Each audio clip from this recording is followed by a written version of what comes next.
টিভির পর্দায় দেখলেন তো, ইউরোপ আর আমেরিকা জ্বলছে।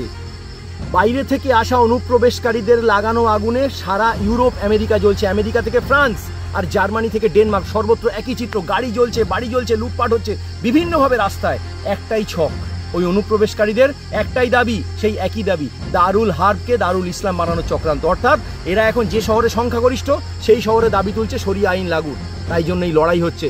এই অনুপ্রবেশের সমস্যায় জেরবার প্রথম বিশ্বের দেশ, এরা এই অনুপ্রবেশকারীদের আশ্রয় দিচ্ছে। এদের মধ্যে কেউ আফ্রিকা থেকে আফ্রিকার, উত্তর আফ্রিকার বিভিন্ন দেশ থেকে, কেউ মরক্কো, কেউ আলজেরিয়া, কেউ বা সিরিয়া, কেউ আফগানিস্তান, বিভিন্ন জায়গা থেকে আসা। আজকে কিন্তু সবাই এক সুরে কথা বলছে। সমস্ত মুসলমানরা আজকে প্যালেস্টাইনের ফ্ল্যাগ নিয়ে ওই দেশগুলোতে প্রতিবাদ করছে।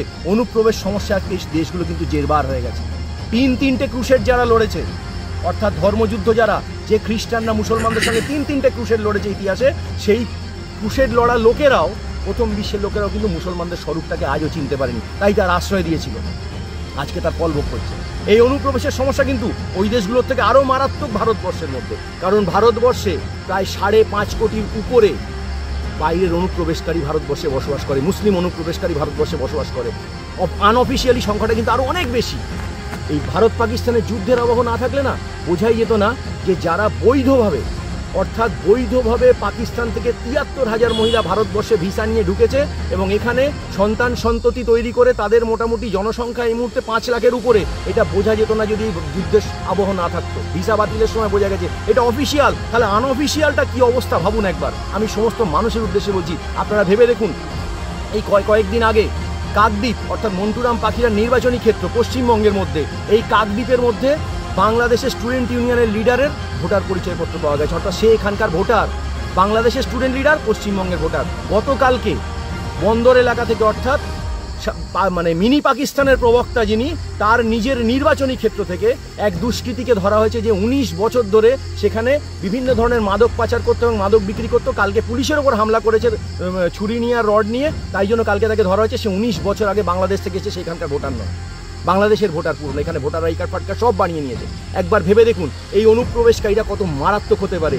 আমি সমস্ত নেতৃত্বের উদ্দেশ্যে বলছি, এদের কাজ হচ্ছে দেশ দখল করা, অনুপ্রবেশের মাধ্যমে সংখ্যা দিয়ে দেশ দখল করা। এই অনুপ্রবেশ নিয়ে যখনই কোনো কথা বলতে যাওয়া হয়, যখন এনআরসি চালুর জন্য আন্দোলন করা হয়, তখনই এক শ্রেণীর রাজনৈতিক নেতা এই সমস্ত ওপার বাংলা থেকে আসা ভূমিহীন ছিন্নমূল সমস্ত মানুষের কাছে গিয়ে তাদের বোঝায় যে ওপার বাংলা, এই দেখো এনআরসি চালু করলে হিন্দুদের নাকি এপার বাংলা থেকে ওপার বাংলায় বাংলাদেশে পাঠিয়ে দেওয়া হবে। সম্পূর্ণ ভুল তথ্য, সম্পূর্ণ ভুল ধারণা। আমি আপনাদের ভুল ধারণা আজকে দূর করে দিতে চাই। ওপার বাংলা থেকে আসা হিন্দুরা কিন্তু অনুপ্রবেশকারী নয়, তারা কিন্তু এই দেশে শরণার্থী। ভারতবর্ষের মধ্যে তারা শরণার্থী। পাকিস্তান, আফগানিস্তান এবং বাংলাদেশ থেকে যত হিন্দু এসছে তারা এই দেশে শরণার্থী, তারা অনুপ্রবেশকারী নয়। আমি আপনাদের তথ্য দিয়ে বলছি, ইউনাইটেড নেশনস অর্থাৎ রাষ্ট্রসংঘের ইন্টারন্যাশনাল রুলে পরিষ্কার লেখা আছে, যদি কোনো ব্যক্তি বা সম্প্রদায় তার ধর্মীয় বা সম্প্রদায়গত কারণে সেই দেশে প্রাণহানির আশঙ্কা করছেন এবং অন্য দেশে আশ্রয় প্রার্থনা করছেন, অন্য দেশে চলে যাচ্ছেন, তিনি হচ্ছেন সেই দেশের শরণার্থী। আর যদি কোনো ব্যক্তি বা সম্প্রদায় ধর্মীয় এবং সাম্প্রদায়িক কারণে, সমাজগত কারণে কোনো রকম অত্যাচারের শিকার না হয়েও এক দেশ থেকে আরেক দেশে বিশেষ উদ্দেশ্যে গমন করছে, সে হচ্ছে অনুপ্রবেশকারী। যদি এই সংজ্ঞা আমরা ধরি, তাহলে দেখা যাবে ওপার বাংলা থেকে ধর্মীয় এবং সাম্প্রদায়িকভাবে অত্যাচারের শিকার হয়েছেন শুধুমাত্র হিন্দুরা। বাংলাদেশ, পাকিস্তান এবং আফগানিস্তান থেকে হিন্দুরা ধর্মীয় অত্যাচারের শিকার হয়ে প্রাণহানির আশঙ্কা করে তারা কিন্তু ভারতবর্ষের মধ্যে পালিয়ে এসছেন এক কাপড়ে, তাই তারা ভারতবর্ষে শরণার্থী, অনুপ্রবেশকারী নয়। আর যে সমস্ত মুসলমানরা, যারা 5.5 কোটির বেশি সংখ্যা আমি যাদের কথা বললাম, তারা হচ্ছে ওপার বাংলা থেকে ধর্মীয় এবং সমাজগত কারণে পালিয়ে আসেনি, কারণ তাদের ধর্মের দেশ ওগুলো ইসলামিক কান্ট্রি। একজন মুসলমান দেশে মুসলমানের ধর্মীয় কোনো সংখ্যা থাকে না, ফলে তারা বিশেষ উদ্দেশ্যে শুধুমাত্র সংখ্যা দিয়ে ভারতবর্ষ দখল করবে বলে, ভারতবর্ষকে দারুল ইসলাম বানাবে বলে, গজওয়ায়ে হিন্দ বানাবে বলে ভারতবর্ষের মধ্যে পালিয়ে এসে আশ্রয় নিয়ে রয়েছে এবং ভারতবর্ষ ভরিয়ে ফেলেছে। এই অনুপ্রবেশকারীদের বিরুদ্ধে সরব হন, এখনও সময় আছে। যদি সরব না হই, আগামী দিন ওই ইউরোপ আর আমেরিকার অবস্থা দেখে নিন। কোনোভাবে কন্ট্রোল করতে পারছে না, আমরা আরও পারবো না, কারণ ওদের সমর্থক আমাদের দেশে আরও অনেক বেশি আছে। ওই 5.5 কোটি মুসলিম অনুপ্রবেশকারী সমর্থক আমাদের দেশে অনেক আছে। ফলে এই লড়াই মারাত্মক লড়াই যাবে। তাই আমি বলছি, সমস্ত রাজনৈতিক নেতার উদ্দেশ্যে বলছি, আপনারা যে দলের নেতা হন, সমস্ত হিন্দু নেতাদের উদ্দেশ্যে বলছি, আজ হয়তো আপনারা ভাবছেন বিভিন্ন রাজনৈতিক দলে যে ওই অনুপ্রবেশকারীরা আপনার ভোট ব্যাংক। একদিন এই অনুপ্রবেশকারী যখন সংখ্যায় বেশি হবে, আপনার ভোট ব্যাংক কিন্তু আর থাকবে না।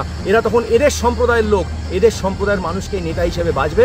আপনি কিন্তু তখন একটাই রাস্তা আপনার সামনে খোলা থাকবে, যে আপনি বাইরের রাজ্যে গিয়ে এই অবস্থার জন্য নিজেকে হাপিত্তেশ করবেন এবং নিজেকে দোষ দেবেন, কিন্তু কিছু করার থাকবে না। তাই এখনও সময় আছে, প্রত্যেকের কাছে অনুরোধ করছি অনুপ্রবেশের বিরুদ্ধে সরব হন। এনআরসি চালু হোক, পশ্চিমবঙ্গে অনুপ্রবেশকারীদের যে যে বিচরণভূমি হয়ে গেছে এটাকে অবিলম্বে বন্ধ করতে হবে। সমস্ত অনুপ্রবেশকারীকে ভারতবর্ষের মাটি থেকে, পশ্চিমবঙ্গের মাটি থেকে বিতাড়িত করতে হবে। সকলে একযোগে আসুন আন্দোলন শুরু করুন।